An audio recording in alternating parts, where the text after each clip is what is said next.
Hello and welcome to highlights of the three matches from day 3 of the Rugby League World Cup 2017. We've Ireland against Italy, Scotland versus Tonga and Lebanon against France. And I'm delighted to say the two heavyweights of the game, well, two heavyweight beards at least, have joined us to opine on today's action. It's a big hello to Wigan's Sam Tompkins and Jamie Jones-Buchanan of the grand final winners, the Leeds Rhinos. Good to have you both here, guys. Is there a person, an event that's caught your eye so far? Well, I was encouraged by the England performance, in particular our outside backs and Jermaine McGilvray. I thought was outstanding. I think him and Ryan all really taking the team forward and just all performance. I think if we're going to go there and beat Australia, it wants to be in that final. So despite the fact that we lost, I think they played really well. For you? Yeah, same. I think England can take some massive positives from that game. You know, competed for a long time of it. I think it was great to see James Roby and Sean O'Loughlin standing up. You know, you need rolling back the years. Your experienced players. You know, they're the kind of people that win you big games. You know, to see those two play so well, I think that's promising, and it means, you know, going forward, hopefully they'll continue. Well, thanks for now, fellas. Before we go to our first match, here's how the Rugby League World Cup 2017 works. There's 4 teams in Pool A and B. They play 3 matches. Each team plays their pool opposition once. The top 3 teams from Pool A and B qualify for the quarter-finals. Each team in Pool C and D play their pool opposition once. For their third match, they play 1 match against Pool C or D opposition. Those C versus D matches made up of today's clash between Ireland and Italy, Wales versus Fiji and Papua New Guinea against the USA. Only winners of Group C or D qualify for the quarter-finals. Who meets who in the last 8 is anyone's guess. However, already Australia are likely to top Pool A and they then will be favourites to play the third-place team in Pool B. England, if they beat Lebanon and France, will finish second in their group and will play the winners of Pool C. And Papua New Guinea, after their flying start against Wales yesterday, could well be that team. Time will tell. So to the action. Shortly, we'll see the Group B clash between a terrific-looking Tonga against world-ranked number 4 side Scotland. We'll also see the Group A clash between Lebanon and France. But first, it's the Interpool C and D clash between Ireland, heavily supported by a strong Super League presence, and an Italy side with plenty of NRL stars and some familiar UK-based players too. And at Barlow Park in Cairns, calling this one for us were Dan Ginnane and Andrew Ryan. Well, the moment has arrived. The Italians and the Irish have had to watch all the games this weekend. Now they finally get their turn on this blazing hot Sunday afternoon here in far north Queensland. There's the Irish team. Plenty of Super League experience there. As Andrew Ryan, we look ahead to perhaps some of their better players, the Irish. So many key players, number 9, Mickey McLaurin and Scott Griggs at the back. They're the 2 key players here this afternoon for Ireland. They've got so much class in their forwards, some real performers in Super League this season, and they'll be right up for this contest this afternoon. The Italian side, Andrew Ryan. Again, so many key players in this side, but none more so than James Tedesco at the back. He's an absolute superstar. He's been a real strong performer for New South Wales and the West Tigers this season. And Nathan Brown, their lock forward here this afternoon. He's the leader of the pack out here, and he's a very classy player as well. Look for those 2 guys this afternoon. Oh. No, Daniel! 1. And this is Brad Singleton hitting it up. Up now, let's go! Grand final winner with the Leeds Rhinos. Go 2. He plays it now to McIlaurin. Here's Kyler Moore, a veteran from St Helens. Let's go! Back here, hold. Ireland inside the 30. They go left. Comes across here from the captain, Finn. McCarthy Scarsbrook almost through. Nice tackle around the legs by Jack Johns, but he held on too long and pulled the leg. Quick on the ruck, mate. Early pressure here for the Italians. This Irish side, their play the balls are super fast at the moment. It's something this Italian team need to address. So George King now works it up with Ireland, enjoying all the ball in these early stages. McIlaurin to a Moore, and back to the middle. 3 Italians there defending, including Alvaro and Vaughan. And they go left. Here it comes to Finn, the double pump out now to the fullback, and Liam Kay plants it down in the corner. What a start for Ireland. Italy haven't touched the ball, and Ireland out to a 4-0 lead. Well, just so simple through the hands. Scott Grix out to Liam Kay. This is Liam Finn who'll do the goal kicking from the Wakefield club. About 83% this year, but he is dealing with a pretty stiff breeze going straight down the ground. Deliberately keeps it low and kicks it straight down the middle. What a perfect start for the Irish Wolfhounds. They've got the breeze at their back and they've taken an early advantage. 6 points to 0. Ireland. There's now shift it left. Getty's passed it to Tedesco, but they're all over Tedesco in these early stages. Getty first receiver to Vaughan. Oh, an extravagant spin, then another one. Then the ball to Getty, but his pass put down by Minicello. And the Irish, oh, they are full of beans. Get a scrum feed, only 10 short of halfway. We could just see the first pass there from Paul Vaughan was a nice one, but Getty probably just need to take the tackle.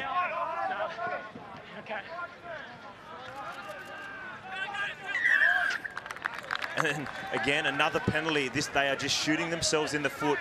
In conditions like this, you cannot let teams out of their own area so easy. Oh, a hell of a kick into touch here, and the Irish are going to start on the 20-metre line. Looking for their second try. Well, that's a wayward pass, but Amor is there to clean it up. Back here, hold. Just play it, mate. Hold, go one. Already given away 3 penalties, the Italians. Here's Finn dishing off for Singleton. This is a clunky start to this set. Hold. Go 2. Finn. Bitharani. Now on to Roberts. Claims of a possible high tackle there. Minicello involved in the tackle, and Wilkie. McAlorum. Finn. Back to a flat-footed Singleton. Oh, the big don't argue on Minicello. Nice tackle down low by Getty. Couple of tackles left here. Bitharani. A little left foot, right foot. Only a metre away as we get to the final play. Here's a little grubber kick. Oh, my goodness! That's just beautiful from the Irish. Okay, but is George King onside? I have a try. Please confirm onside. Well, this was a set little play. And George King, he may have got himself a try here to put the Irish out to a double-digit lead. And Ireland lead Italy 10 points to 0. Well, they're about to be running ahead of the clock here. The Irish, a shock start. They came into this game as underdogs as Liam Finn drives it through. They lead 12-0 after 10 minutes. The one thing we haven't had yet at this World Cup, it's been a wonderful start of the tournament, we haven't had a thriller. We haven't had a really close game, and well, the Italians have got to get off the mat here, but we may be in store for a tight one this afternoon. Okay, let go now. Let go that ball. And the Italians, their first genuine opportunity to put points on the board in this game. Johns. Flat pass, Minicello, and you heard the call. About 13 Irishmen in unison called that a forward pass, and the touch judge and the referee agreed. Yeah, that was a forward pass there. Unfortunately, just got a little bit disjointed. Jack Johns going to the line, which he does brilliantly. But Mark Minicello just slightly ahead of him there. Wait here, boys. And you go.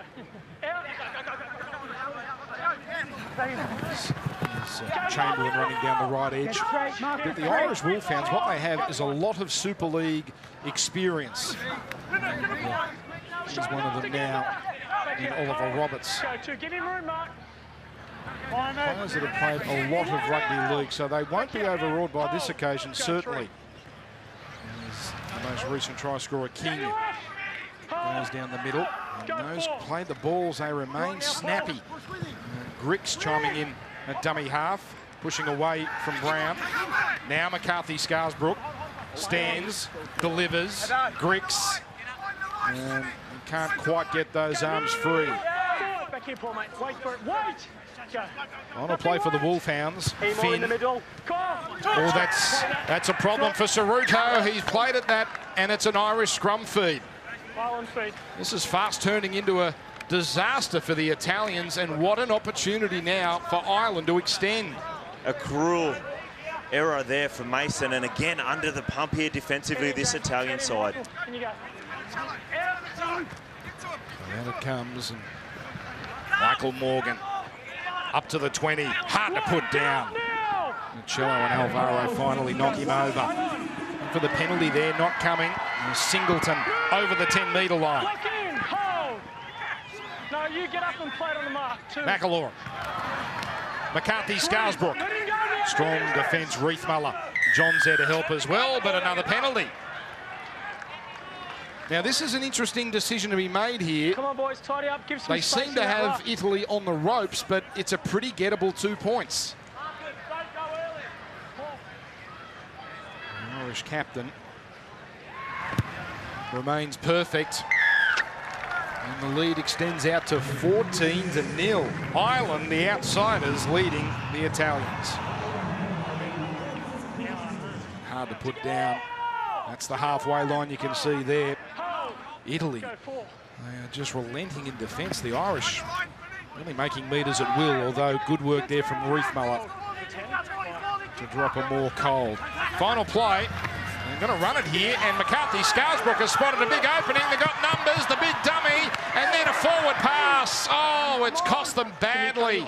And McCarthy Scarsbrook, he had them lined up on his outside, but they couldn't finish it off. I think he had too many options on his left-hand side there. He poured through on the last tackle, and it was 3-on-1, basically. Tedesco coming across. Decided to dummy and go himself, and then it all went a bit pear-shaped. Philbin, hit hard. Vaughan involved. Centre field for McCarthy. And now Mullally. He got over the top of Vaughan. So close to the line. McCarthy. Finn. Trying to create numbers. Griggs to Kay. He got there. Liam Kay gets a double. And Ireland extend if it's legal. I have a try. Please confirm touchline and grounding.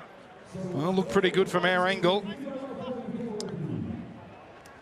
It's confirmed 3 tries for Ireland in the first half hour. This just gets better and better for the Irish. And Liam Finn, see what he's got here. And he's done it again, hooking it around. They have been nearly perfect, the Irish.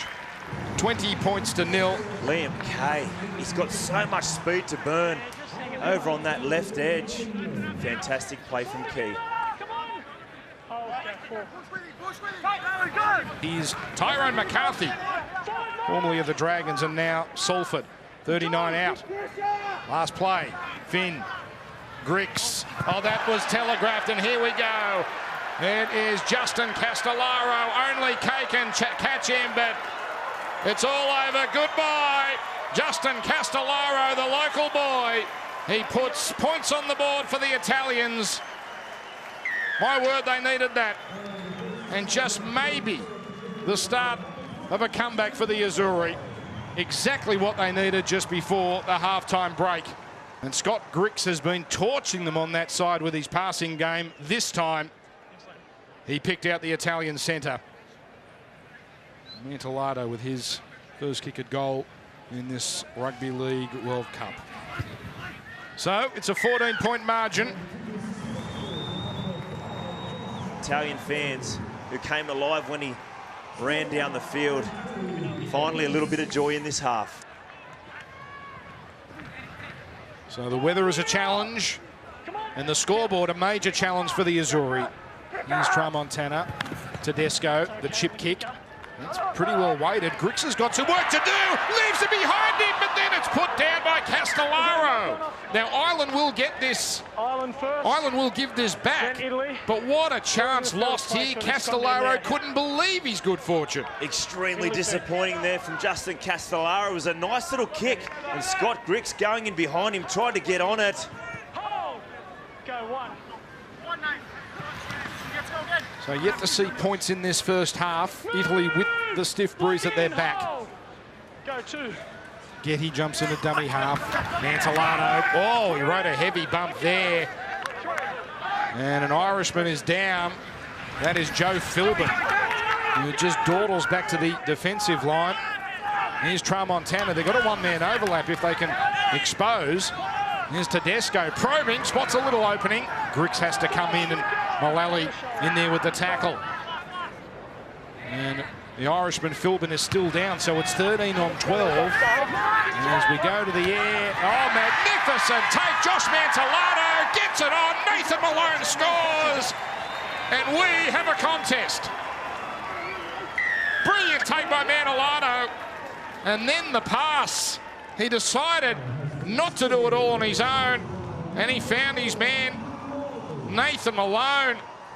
And the Italians, they're coming back. They've scored the last 2 tries. It's now Ireland 20, Italy 10. And here's Mantellato. His first kick was from basically in front. And the Thurston hook.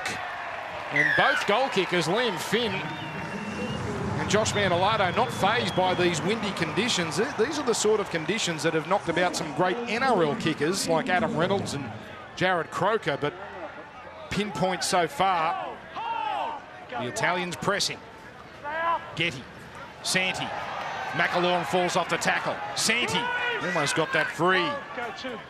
Tramontana, Brown, Wilkie. Oh, Walker smashed. He had a little look, and now McCarthy Scarsbrook has got some space in front of him. Kay is looming up. This is some chase by Ceruto. McCarthy Scarsbrook, he needs to get it. He needs to get it on, but he's wrapped up. What a brilliant chase by Ceruto. But they spin it wide, the Irish, on the 20-metre line. Griggs comes back to Kay. Kay's already scored 2. He can't shake off Wilkie. Finn. Morgan, he'll try and do it on his own. He gets over and he claims it. What a turnaround. Okay. And Michael Morgan seems very, very confident. I think you might be right, mate. We've got the ball that's flat there, mate, and we can't see it near enough to the ground, so we're going to overturn. Oh, my mate. goodness. It'll be play on tackle 2. Now, there's still tackles here for Ireland, but Mason Ceruto just may have saved this game for the Azzurri. Now, there's McCarthy floating across that 10-metre line. So still some tackles left here. McAlorum, Kyler Moore takes it to the line, and this time he gets it down. They won't be taking this off him. Kyler Moore scores, and they're going bananas at the northern end. And Ireland have steadied the ship. And the big fella from St Helens, he was not going to be denied. You wouldn't imagine Finn will have a problem here. He's been knocking him over from everywhere. So the Irish reassert their dominance. A 14-point margin. As the replay shows, poor James Tedesco didn't have a chance and Brown didn't have time to get underneath. Chamberlain from the witness system. He played a lot of his football in the 2nd and 3rd divisions last year. Kyler Moore, he's really stepped it up in these last few minutes. Go 2. A strong surge from Tyrone McCarthy. A couple of games for the Dragons, but it didn't really happen for him in the NRL. He's now back with the Salford Red Devils. McAlorum, Finn at the line. Almost got through the tackle of Wilkie, and Wilkie's now clutching at his wrist, a la Jack Johns. There's a little grubber. Tedesco wrong-footed. It's a try! Michael Morgan scores! The Irish, surely they're on their way to victory. Michael Morgan picking up the crumbs. James Tedesco, a rare error at the back. And Scott Griggs, what a lovely grubber kick that was. As Morgan improves the position, and Ireland have steadied 30-12. Finn perfect today to put this margin back out to 20. And this is quickly getting away from Italy. Their surge has been halted. It is Ireland 32, Italy 12. Well, it certainly hasn't been their day today. The Italians, there's been some poor options, but they'll take nothing away from this Irish side. They have been excellent. The end of the final 90 seconds here at Barlow Park. Griggs, Philbin, turns his back on the defence and gets it on. Griggs, Finn, McCarthy Scarsbrook. He's been wonderful, and he's going to put an exclamation mark on this game. He's run roughshod over some of these players. He kicks it onto the track as well. Oh, it's Ireland's afternoon. And that should see us out. What a thumping win this has been. He's happy with that one. We just stuck to the game plan. Tubbsy told us, you know, these big NRL middles, they made it pretty vocal where they were coming. So, you know, it was a challenge to our middles. You know, we stood up and I think we'll give it to them. We've prepared, you know, over the last 2 weeks. We've been outstanding. The boys have been great. They've put a lot of work in to get that result, and we believed. You know, and you could see that in the performance. I thought the first 40 minutes were probably the proudest I've ever been coached any team, and certainly the last 6 years with Ireland, that was pretty, you know, ranks as the best performance, without a shadow of a doubt. Well, what a win that was for Ireland, and this is how it looks in Pool C. Papua New Guinea and the Wolfhounds on 2 points each. Wales after that heavy defeat yesterday in arrears. Next Sunday, Papua New Guinea against Ireland is a massive match in Port Moresby. A win for either, and you'd fancy that team to progress to the quarter-finals. Also next Sunday, Wales meet Fiji in Townsville in their Pool C D match. John Keir's side really have drawn the short straw for that one. As for Pool D, Fiji sit comfortably at the top. They were most impressive against the USA yesterday and will be favourites to progress from that group. Wales, we just said, their next opponents. Italy take on the USA in Townsville next Sunday. Just to put even more context onto that, it was well over 30 degrees. They had the humidity incredible. They brought in the heat rods. That was really impressive, wasn't it, from Ireland, Sam? Yeah, I thought they were dominant straight from the kick-off. I think, you know, Mickey McLaurin mentioned it there. You know, it was about that battle in the middle. And I think from as soon as the ball was kicked, Ireland were on top and they dominated. What are those conditions like? It's tough. You know, you spend the majority of the game trying to get your breath back, but they handled it a lot better than the Italy side. I think throughout that game as well, Ireland looked like they had more energy. And it was built on defence, wasn't it? The defence was really impressive for Ireland from the off. Offence and defence, I think you can find your defence in how good your offence is, and see some line speed here from Ireland. But there's going to be a lot of talk in this World Cup about those South Sea Islanders, how big they are, how broad they are, and their fast twitch muscle fibres. But I tell you, in this World Cup, there's not many going to be mentally tougher than this Irish pack. They'll work really hard for each other, and with a leader like Mickey McLaurin leading them around the park, I tell you, they're going to cause some problems for some teams. And Louis McCarthy-Scarsbrook was a man on a mission. Since he's cut the hair off, he's also gained a few yards and pace. Yeah, he was brilliant throughout the game. I think right across the board for Ireland, I think everyone, you know, did the job. You know, no one was outstanding on their own. I think Mickey McLaurin was best of the bunch, but everyone got the job done, and that proves, you know, with the coach saying it, the first 40 minutes was the proudest he's ever been. I think it was 195 metres Lou McCarthy-Scarsbrook made in that game. In that sort of heat, I think Liam Finn said whose idea was it to kick off at 2 p.m. You know, in Australia that would have been factor 500 stuff. Like, it's awful, but he's just worked his proverbial behind off and done a great job. Mickey McLaurin, you've mentioned him already, both of you, a couple of times. You know him so well. I mean, he was at his very best, wasn't he? Yeah, he was. He led from the front with the defence, which was, you know, the main reason from winning. But, you know, what Mickey's got, he works harder than anyone that you'll see. You know, he puts a great kick in. He's first down there, he runs 70 metres to make a tackle. And, you know, one-on-one like this, that's Mickey's bread and butter. You'll not meet many people that'll be able to get past him. But, you know, he's got some skills like that kicking to put this try in here for King. That's something he's developed this year massively for Wigan. We've put a bit of pressure on him to kick the ball more, and, you know, it's paid off for him. What do they need to do then to get past Papua New Guinea next week? That's going to be one heck of a contest for them. More of the same. I think it's going to be a mouth-watering game. We know physical PNG are really tough side.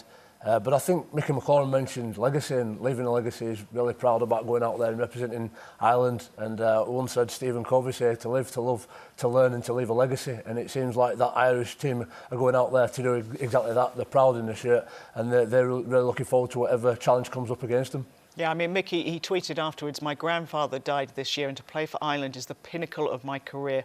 To honour his legacy, I hope he's looking down on me." He certainly did do his granddad proud, didn't he? They were talked about as being outsiders going into that game. Did that surprise you? And they're certainly not now, are they? Yeah, it did surprise me. Looking at the pack especially, they've got some blokes in there that are, you know, the top-level Super League players week in, week out. So I don't know why they were underdogs for that game, because you know, I thought, looking at both sides, they were going to win anyway. That will be some game next week, won't it? And of course, we will have the highlights. Well, Steve McCormack's Scotland had a memorable Four Nations last year after drawing against New Zealand. That result has helped them to a record world ranking of 4th. Today, they opened up against a mighty-looking Tongan side that's been boosted by many high-profile defections from New Zealand, with the most talked about being the man mountain that is Jason Taumalolo. So it was a tough task for the Bravehearts, and calling this one, which was the second match played at Barlow Park in Cairns today, was Dan Ginnane and Andrew Ryan. And here they come. These two nations have history. They met at the 2013 World Cup, and effectively the Scots put the Tongans out. An upset win, far different conditions. That was a cold, wet night in Workington Town, but the Tongans never recovered. And this is a new look from the Scots, the tartan shorts. Will need to be at their best today. So much class in this Tongan outfit. And now we await the Sippy Tau.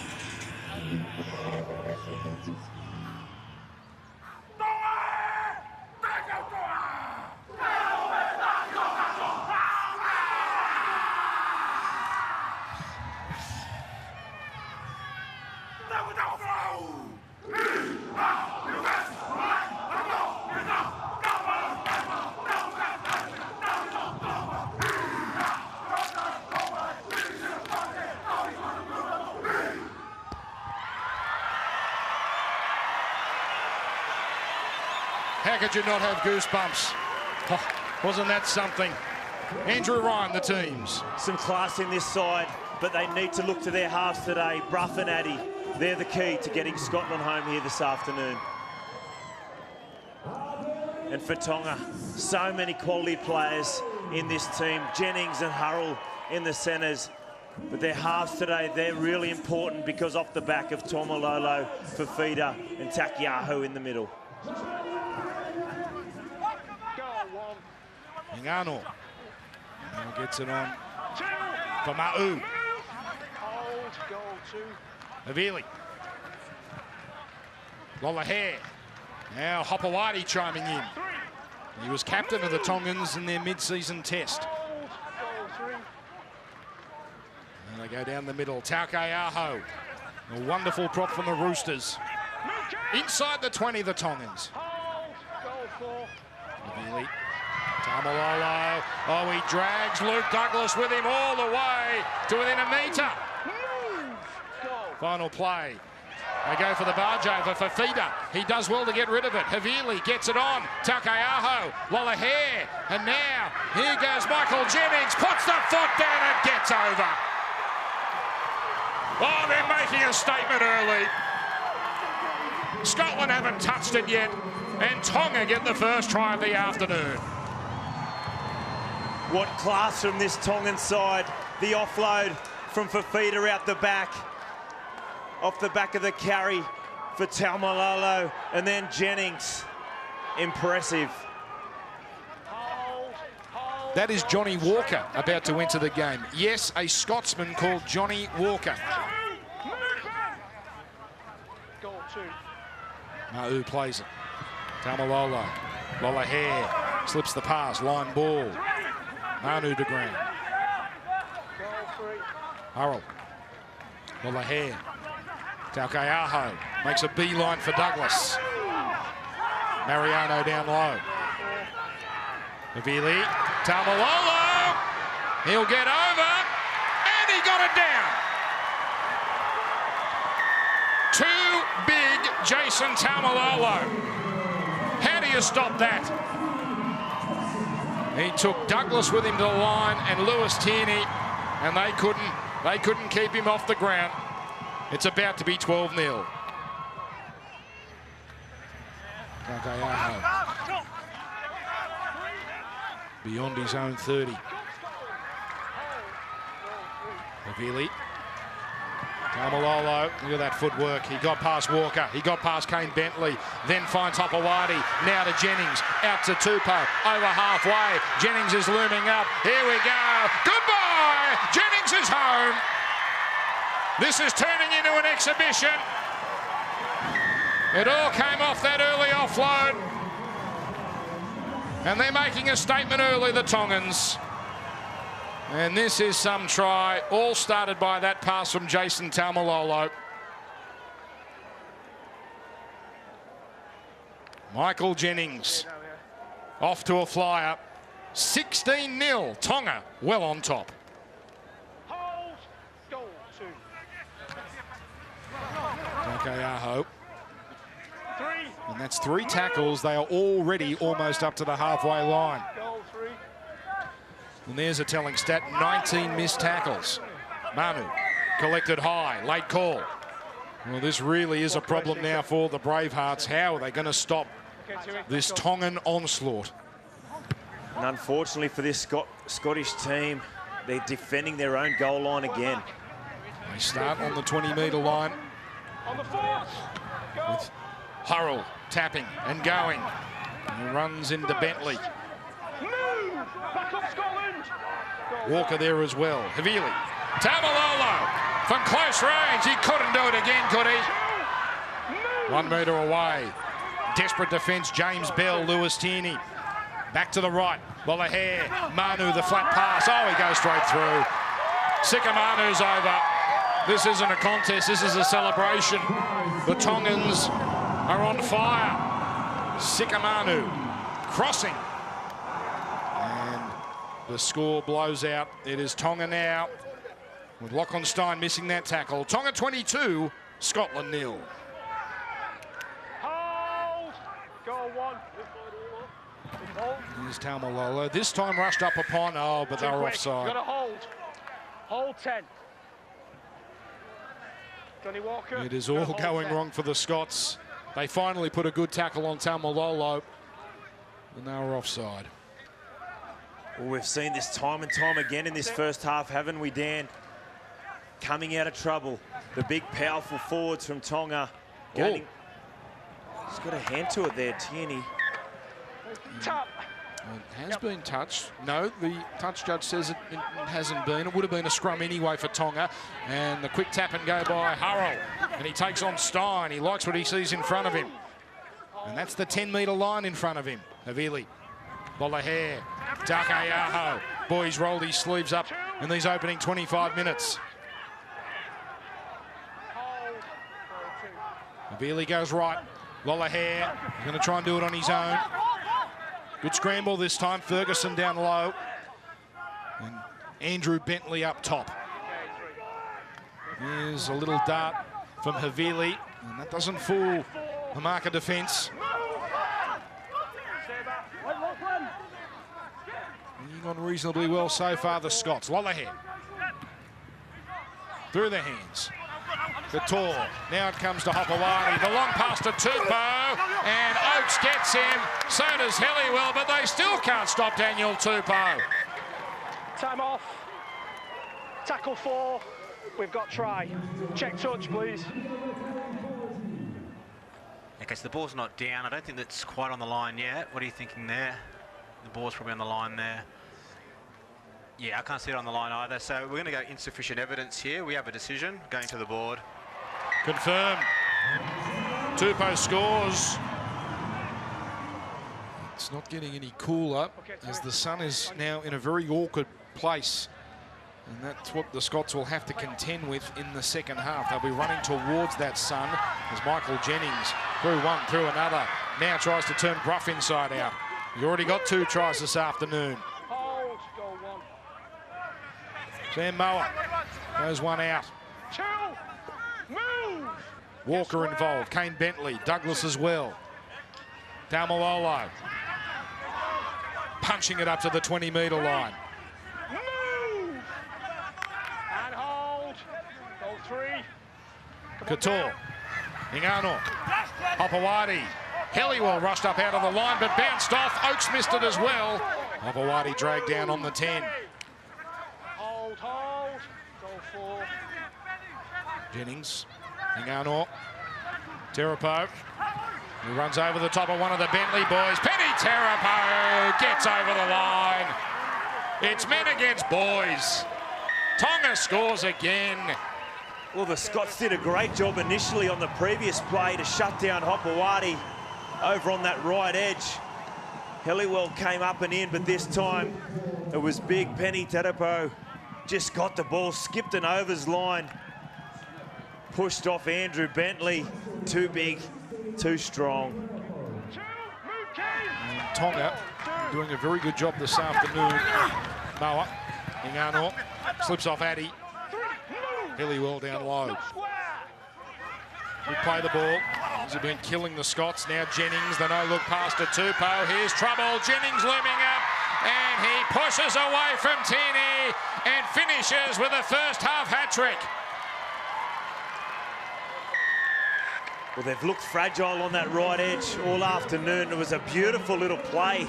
Manu Ma'u skipped a little overs, and Jennings just hit a nice line outside him, handed it off to Tupou, and was just humming up the middle, waiting for the ball to come back to him. What a classy player he is.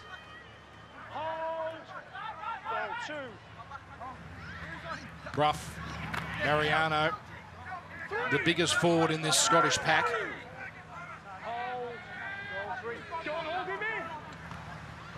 And here's Brooks at first receiver. Brough showing, kicking, not bad. Hopewadi taps it out the back. And that is a result for the Bravehearts. Great field positioning. They had enough numbers there, the Tongan side. But calm, Hopewadi just knocks it dead. And a big set coming here defensively for them. Will's dad, John, is part of this Tongan staff. He is, I'm reliably informed, the cultural attaché, John Hopewadi. I don't know what that means, but yesterday at the captain's run, he had the big boom box. He was blaring out the music. Here's Addy, goes the short side to Brough. Another cut-out ball to Tierney. A little in and away. No match for Hurrell. Inside the 10, Ferguson.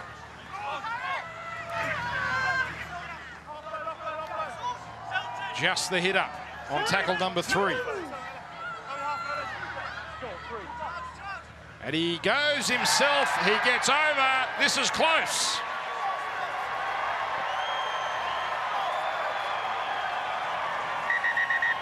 Time off. Tackle 3. We've got try. We're checking for double movement. Grounding. Well, it appears he got there. That's all okay. No interference from the guy who plays it. There we go. Okay. We have a decision, Phil. Going to the board now. So they're finally on the board. Tonga 38, Scotland 4.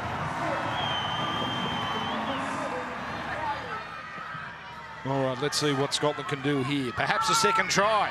Here's Phillips. His pass. Oh, plucked out by Daniel Tupou. Good luck trying to run him down. A manful chase by Danny, and in fact it's Lewis Tierney. But Daniel Tupou finally puts the Tongans on the board in this second half as he gets his second try. Daniel Tupou striding out as Tonga hit the 40s, and maybe 50 is on their radar. 42-4 with the kick from in front. It's a fair starting forward pack, isn't it? Fafita, Taukeiaho, Ma'u, Manu, Taumalolo.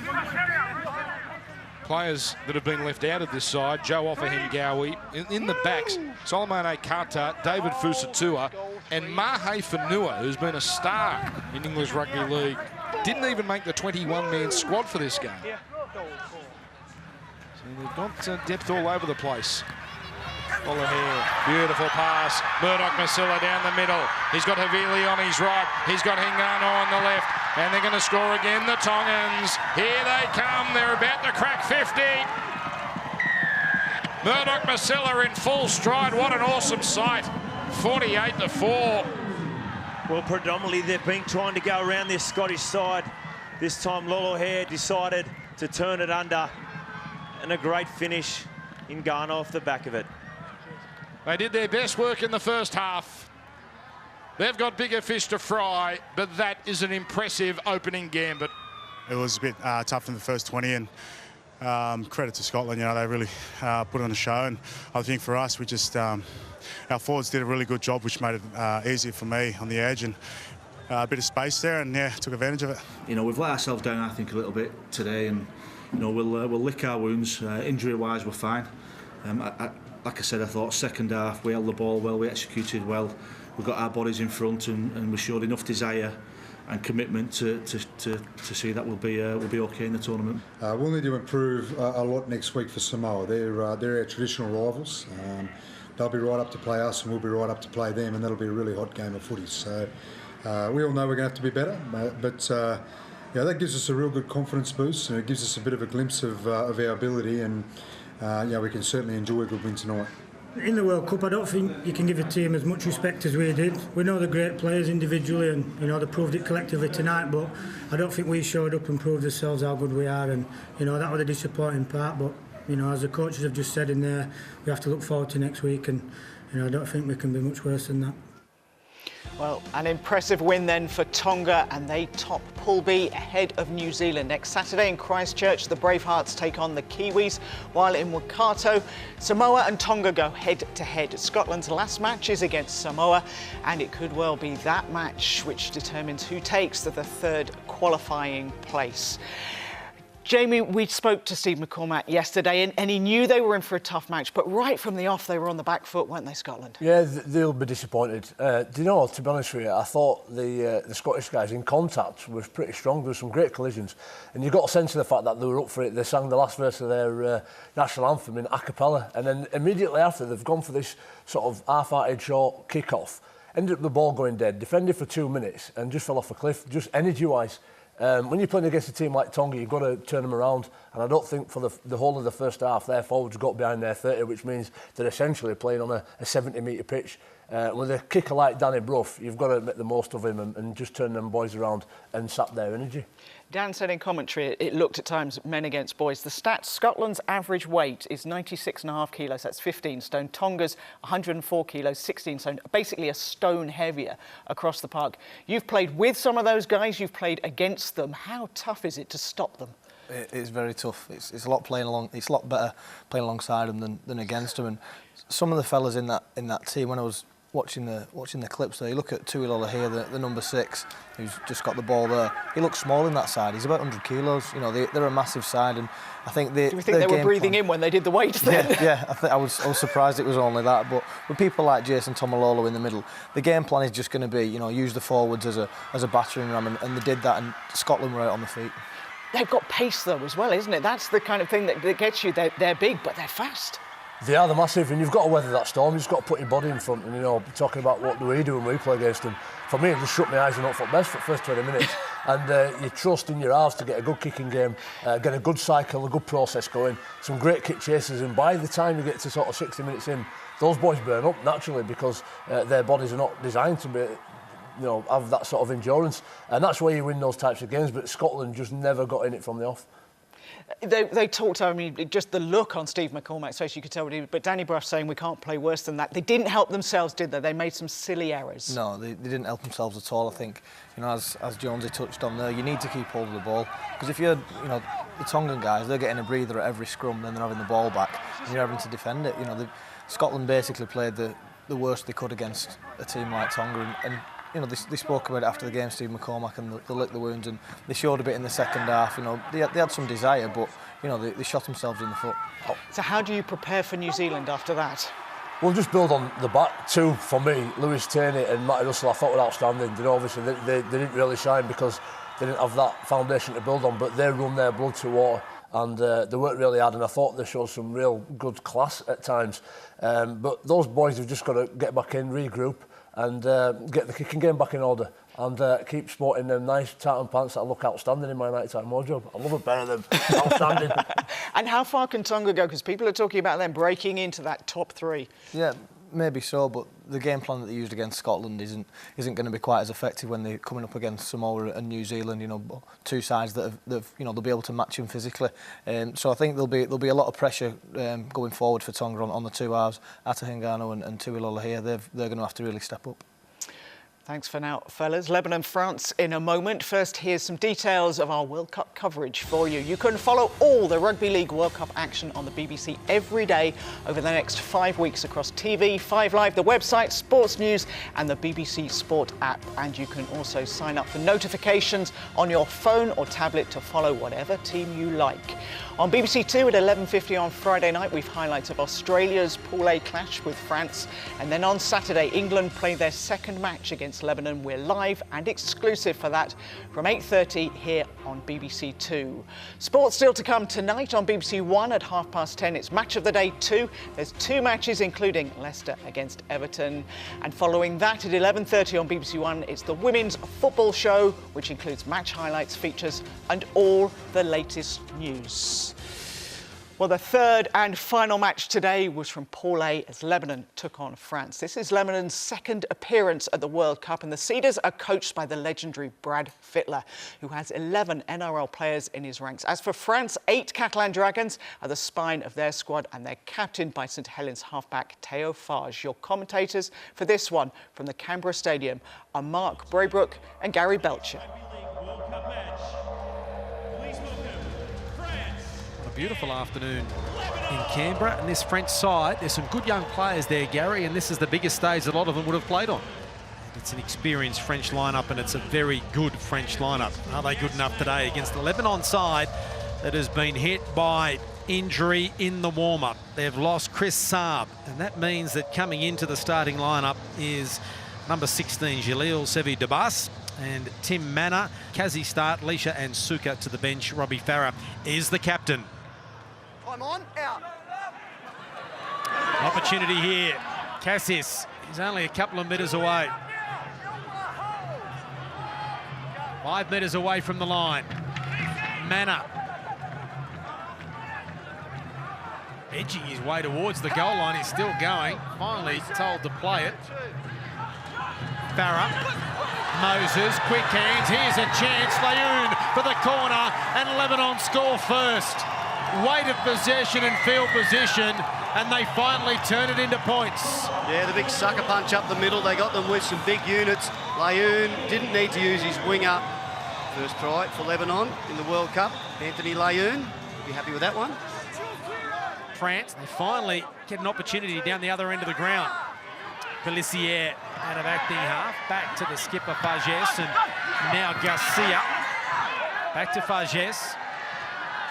A run around, and after he passed it too, they keep it alive. Plenty of French razzle-dazzle. The Gidley flick, and here go France for the corner. Has he got it down at there? I think he has. It's going to be close though. There's an injured Lebanon player on the ground, or is that a French player? Ben, looks like Lebanon. Three. We have a try. Just checking the grounding from Bastien.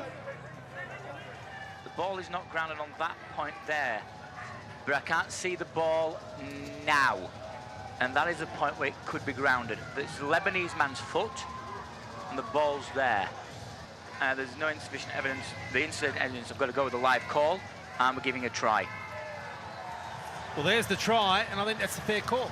Well, I actually agree that he didn't go into touch. I couldn't see the ball go down. Don't have to. The referee on the field says try. He can't overturn that based on what he saw. Pelissier out of acting half. Looking for support. Finds it in Bousquet. Penalty. You're on the ground behind the play the ball. They've got them on the ropes at the moment. All of a sudden, the possession is even at 50-50. And there is the 2 points, 6-all, France and Lebanon.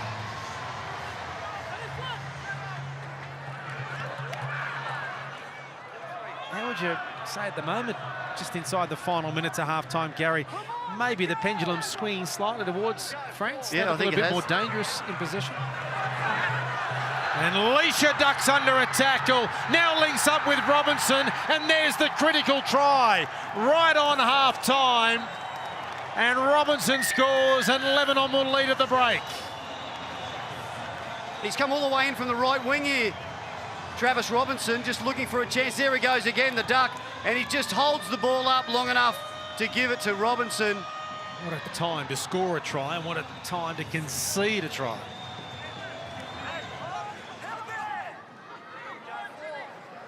Quick play the ball. Trying to catch Lebanon on the back foot. Tackle made there by Kazi. Caralla will play it. It's about 25 metres out. It's a slow play the ball on this occasion on the last. Bartow. Pressure here for Miski. Here comes a leap and a knock backwards. That'll be play on and try.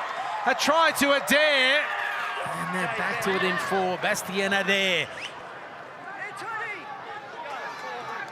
Leisha. Moses. Now Elaz. Inside the 20. Last tackle. They're calling for the high ball out to the left, Lebanon. Moses. Under pressure here, Adair leaping high as the man that wasn't even supposed to be playing, and he scored the try to put Lebanon back in front. The crossfield kick that doesn't go all the way to the wing. He gets himself in his body in great position there, Dewey, and over under the posts.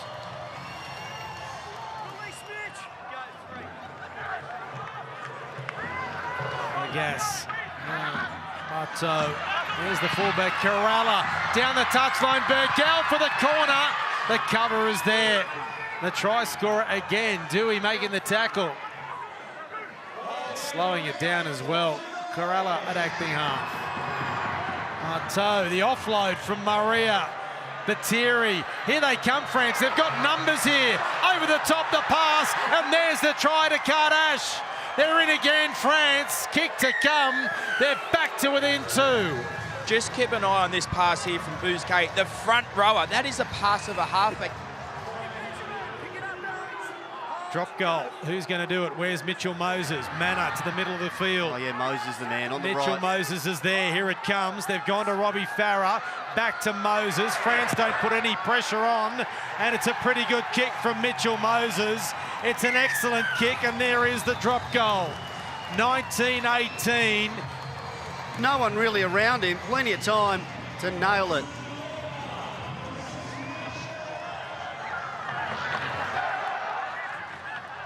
Five to go. They lead by a point. They've never won a match in the World Cup, Lebanon. Leisha out of acting half. Tries to run straight over the top. Still going Leisha. Offload back to Layoun. Now Mitchell Moses.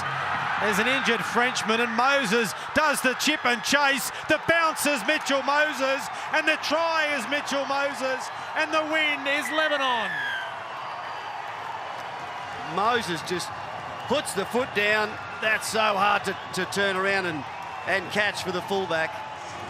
And Lebanon have the biggest lead of the game.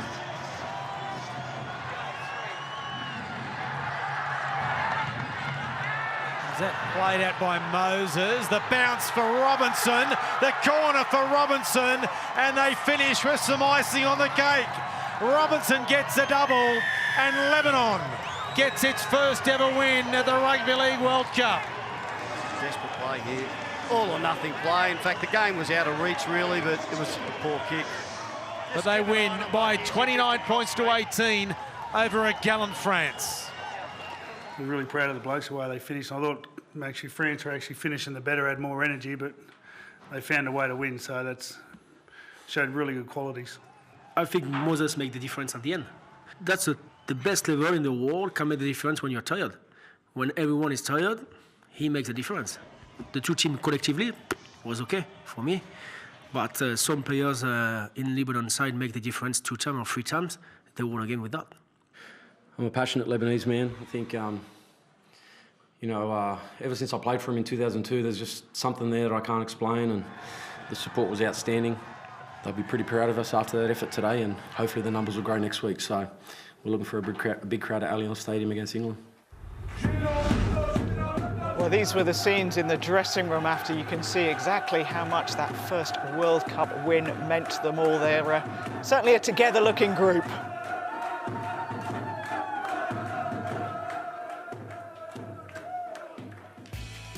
So Australia, after their opening victory against England, top the group ahead of Lebanon, with France and England at the moment points lists. On Friday, Australia take on France in Canberra. Highlights of that Friday night at 11:50 on BBC Two, and then England face Lebanon in Sydney on Saturday, and that's a match you can see live and exclusive here on BBC Two from 8:30 in the morning.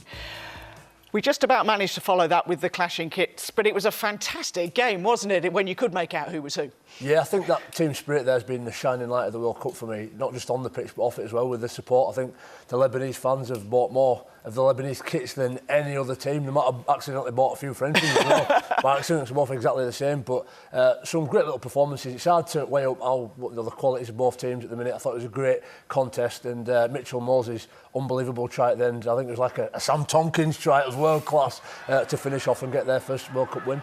He was different class, wasn't he, Sam? Yeah, well, he made the difference. You know, the teams were very evenly matched, and you know, he stepped up at the right time. They've got a great combination there in Robbie Farah and Moses. You know, one young lad with X factor, and Farah that's been round for donkey's years, and you know, he knows how to get a team around the park. But you know, this try he scores at the end, he makes it look easy. But you know, to run in that quick and put a perfectly weighted kick in, you know, it's testament to him. I think that was the try of the weekend.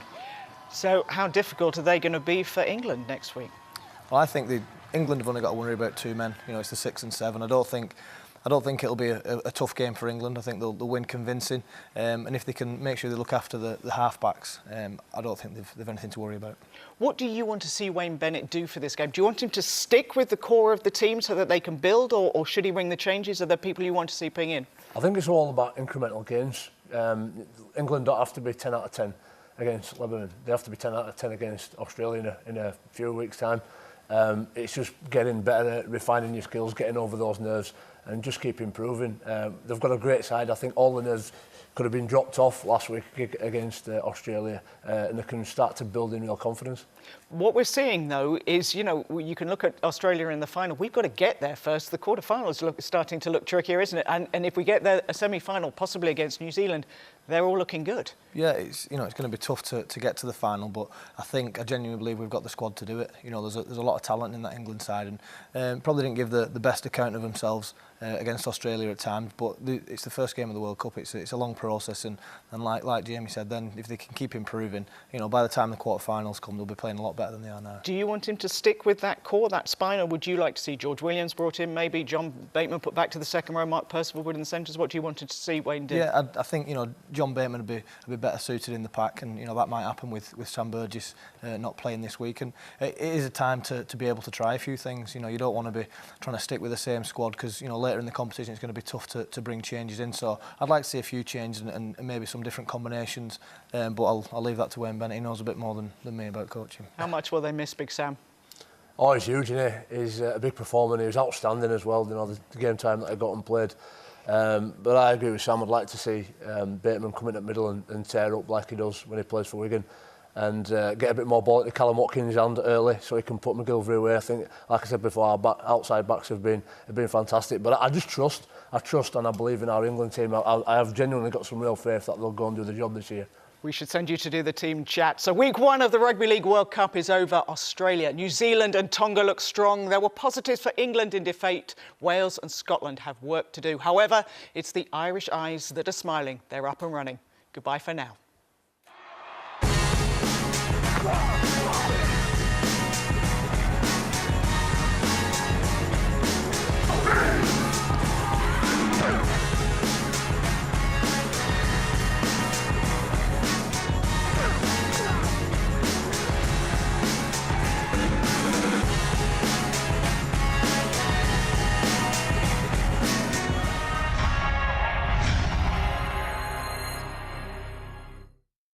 I will not lose you, Rob.